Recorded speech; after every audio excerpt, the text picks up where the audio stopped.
There we go. There we go. There we go. 5 in a row for the first time since February 2020. Rangers win, baby, 1-0 over the San Jose Sharks.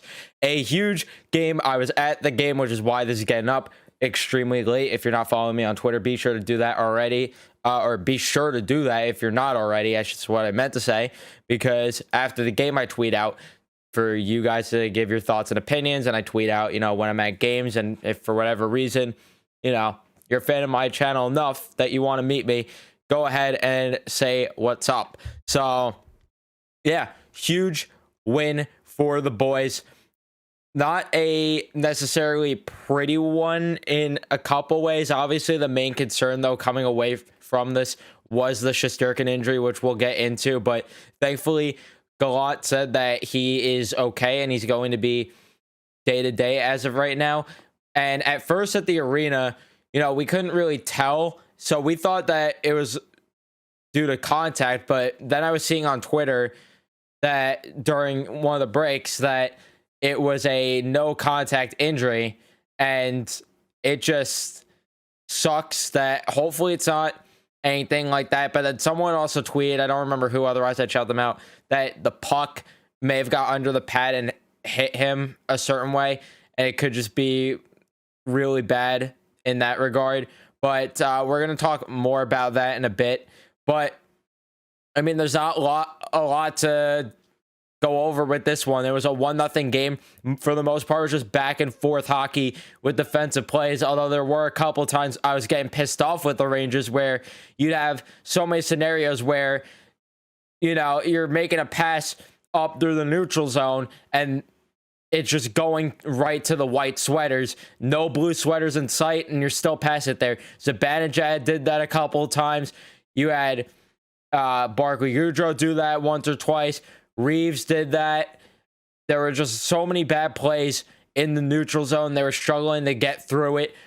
Brent Burns suffocating them and making great defensive plays. It was just not pretty in that regard. But to come out with the win is huge. They didn't allow a lot of shots on goal. Shots on goal were 28-27, 58-42 in the faceoff dot in favor of the Sharks for both shots and faceoffs.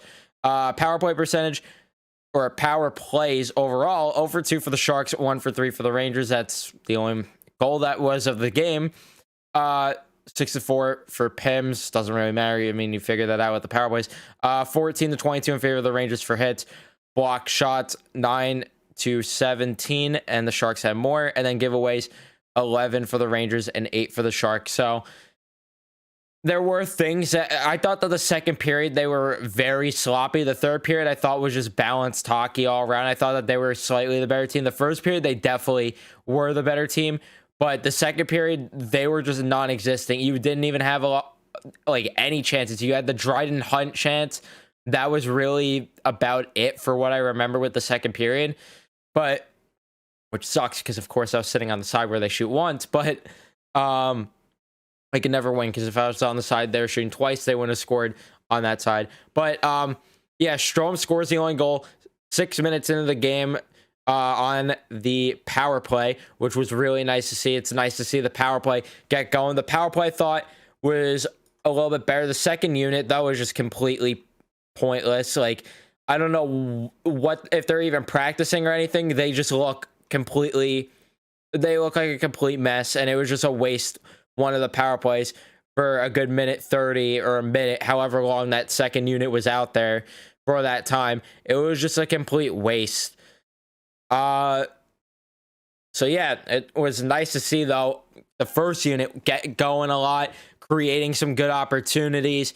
You had some good tips from Zibanejad even in front of the net, who needs to start scoring some goals. By the way, met him outside the Garden tonight, which was pretty cool. So yeah, didn't have time, or I shouldn't say didn't have time. I had time, but unfortunately I didn't get to really talk to him. He wanted to get home. Understandable. Long night. You got a game tomorrow, so go get to bed. But that's besides the point. But yeah, the power play looked very solid tonight, in my opinion. I thought that they had some good looks, and they maybe could have got another one on the Vlasic penalty. No, the Vlasic penalty was, I believe, the one where they were awful. overall. I don't know. One of them, they had a good chance, though. But yeah, 5-on-5 was pretty balanced. You had Gauthier making some good plays. He had a chance. Chytil decided to opt for a shot at one point when he had Gauthier to his right on a 2-on-1. Definitely should have passed it there. Getting everything out of order here, though. Overall, though, you know, really solid game. I need the cough again. I am extremely sorry. I need to drink some water here. But yeah, we're not cutting this out because I just need to get this up and go to bed. But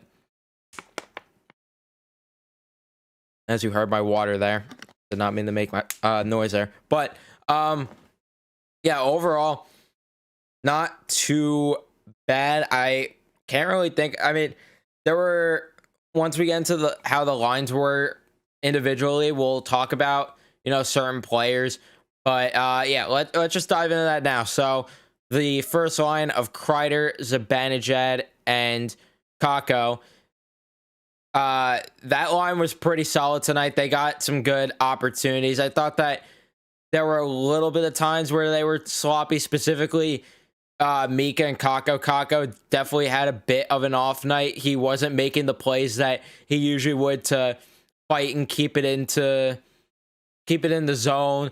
There were times where he wasn't getting up through the neutral zone. Then the Zibanejad mistakes I mentioned before. And there are times where not just Mika tonight, but Rooney, I remember it happening with also, I think, where they had a chance to get something going, but they just forgot to carry the puck with them, which was frustrating. But yeah, overall, not a bad night for them. The second line of Panarin, Strome, and Hunt, really great night for them. I thought that they had a solid night. Creating a lot of opportunities. Strome with 4 shots on goal, by the way. Panarin definitely could have got a point. He got robbed. I think it was in the third period. He got absolutely robbed on a chance. And it just sucks. The Garden was electric, and they were dying. The crowd was dying to sing the goal song again, but the Rangers couldn't even bury the empty netter. God damn it. But yeah, it was really fun to be at. Friday night game.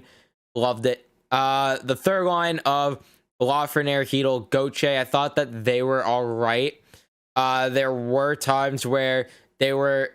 I was saying it all during the whole game to my friend that this line, they're really lacking that scoring ability. They have the hands. They're able to create the plays and generate the offense. They just can't finish the chances and get good shots off. If they could start getting good shots off, this line could be very deadly. It's just a matter of them developing it over time. But there were times that they looked sloppy, and then Chytil in the faceoff dot did not... Yeah, I didn't even have to read the number. I just did either way. But before reading the number, I knew that he had a rough day in the faceoff dot because I remember calling his name a lot during the game for not winning a lot of faceoffs. 33% is unacceptable. And then the fourth line I thought was actually pretty bad tonight. There was way too many mistakes made by specifically Reeves and Gaudreau, where they were just turning it over, making lazy plays, and they just did not look themselves tonight, which kind of sucks because they've been consistent all year.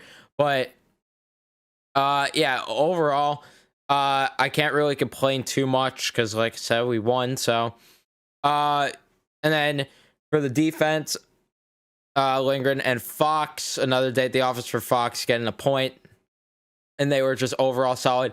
The whole defense honestly was solid. There were times where Nemeth scared the absolute shit out of me, I won't lie.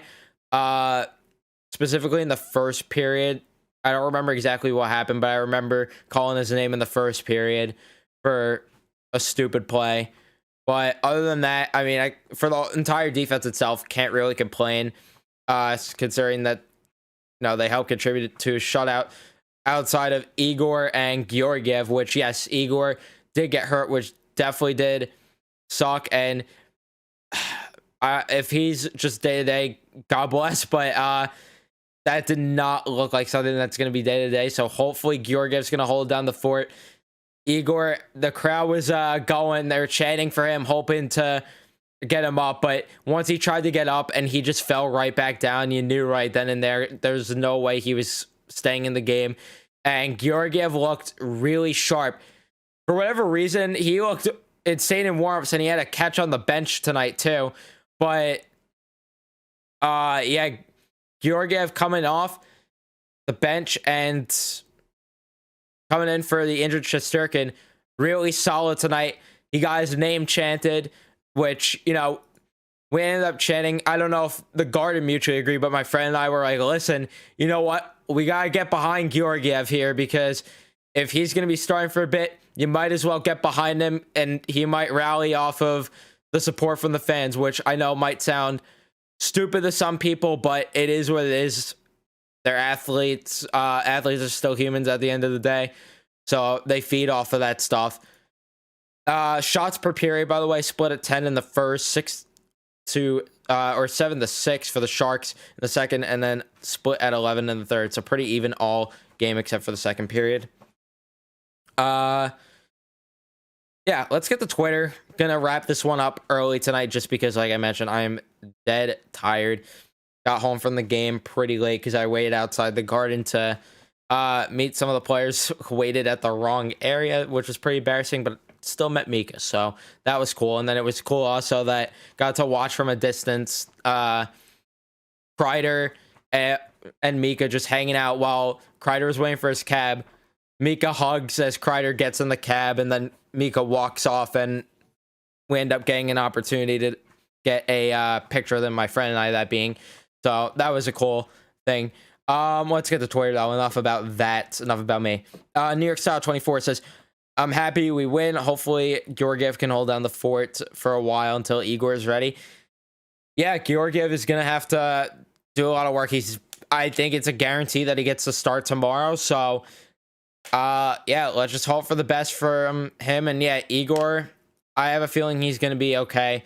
I trust the trainers and Gallant. So, yeah, and anytime we think something looks scary, the Rangers have just proved us wrong. Like Barclay Goodrow's freaking eye injury. The guy just had stitches and his eye looked absolutely gross, but he went out there and played tonight. So yeah, good from there. And then yeah, the win tonight was nice. So always nice to win, especially getting 5 straight finally. Which if we win tomorrow, by the way, we have a chance of being first in the Metro. Just saying. Because we're at 33, Washington with 34, and we still have 2 games in hand, by the way. Luke Dolan says, I thought Georgiev played well in relief tonight. Really hope this is what he needed to get going. Yeah, this is going to have to light some sort of fire under his ass, and we're going to need the Georgiev that we got in the 2019-2020 season. We're going to need that Alexander Georgiev to come in here and steal some games for us while Shesterkin might be sidelined. And if Kincaid has to come in and be the backup, if you want to try to avoid him, not that I think Kincaid's bad, but if you want to try to avoid him, Georgiev's going to have to prove that he could be a solid goalie in the meantime.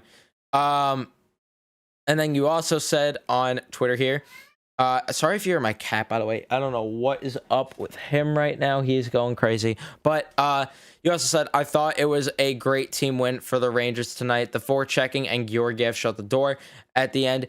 Could you see the Rangers possibly calling up either Kincaid or Huska to be Georgiev's backup tomorrow night against Chicago to be safe with Igor? I think, yeah. I think they definitely have to play it safe here with Igor. You don't want to take chances of, God forbid, Georgiev gets hurt and then you got to put Igor in. I think that they're going to call up Kincaid or Huska. My guess would be Kincaid, just given the NHL experience. But Benny did say that he thinks Huska is NHL ready. So maybe we do see Adam Huska come up. So we'll have to wait and see on that. But yeah, I think that they're going to have to call someone up regardless to be the backup tomorrow night, because I don't think that it's ideal to have Igor back up tonight or tomorrow night. Well, I guess tonight now. But yeah, and I thought the forecheck was solid for the most part during the night. There was times where they were just getting suffocated in the neutral zone. There was not much they could do, but overall, not too bad. But 5 straight wins, baby. We are in point percentage? I think we're second in the league in point percentage now, which is just unreal. First in the division in point percentage. This team's got something going, and I'm here for it. I am here for it. If you did enjoy this video, leave a like on it. Subscribe if you guys are new. Turn notifications on as always, and I'll see you guys in the next one.